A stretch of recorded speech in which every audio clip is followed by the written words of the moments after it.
ખરેખર આ એસ્ટ્રોન ચોકનું નાલું છે અહીંયા ટ્રાફિકની સમસ્યા હોવાથી એને ડાયવર્ટ કરવા માટે આ નવા ટેન્ડર કરેલું હતું. અને જે નવા ટેન્ડરમાં જે નાલાનું 4 કરોડ ઉપરનું ટેન્ડર હતું કે એમાં સ્ટ્રોંગ રૂમ અને પાણીના નિકાલ માટે મોટર અને નાલાની વ્યવસ્થા કરવી. જે ટેન્ડરમાં આ લોકોની એટલી ક્ષતિ અને એટલી ભૂલ છે કે આપણા તજજ્ઞ એન્જિનિયરો દ્વારા જે આ અત્યારે ટેન્ડર કરવામાં આવેલું હતું, પણ એ ટેન્ડરમાં એને સ્ટ્રોંગ રૂમ નથી અને પાણીના નિકાલ માટે મોટર પણ નથી.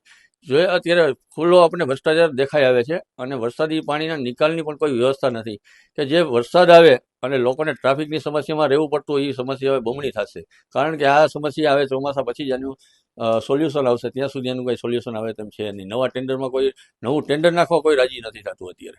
ના, આ મારા ધ્યાન ઉપર મને આજે જ આવ્યું છે અને મેં આજે જ આ પ્રેસના માધ્યમથી અત્યારે હું કહું છું કે હવે આવતા દિવસોમાં જો આ જે નાલું છે એ નાલાને સ્ટ્રોંગ રૂમ અને એની મોટરની વ્યવસ્થા નહીં કરવામાં આવે તો અમે ધરણા ઉપર પણ બેસશું અને રાજકોટ કોર્પોરેશનમાં તાળાબંધી પણ કરશું. અહીંયા સુધીની અમે આરએમસીની અહીંયા પૂરેપૂરી બેદરકારી છે. લોકોના ટેક્સના પૈસા, પરસેવાના પૈસા છે એને વેડફાય છે જેમ આવે એમ. અને આવી ક્ષતિ અને આવી ભૂલો અને આવા તજજ્ઞોના પગાર હોય છતાં જો આવી ભૂલો કરતો હોય તો આ ભૂલ નહીં પણ ભ્રષ્ટાચાર જ છે અને ભ્રષ્ટાચારની સરકાર છે આ.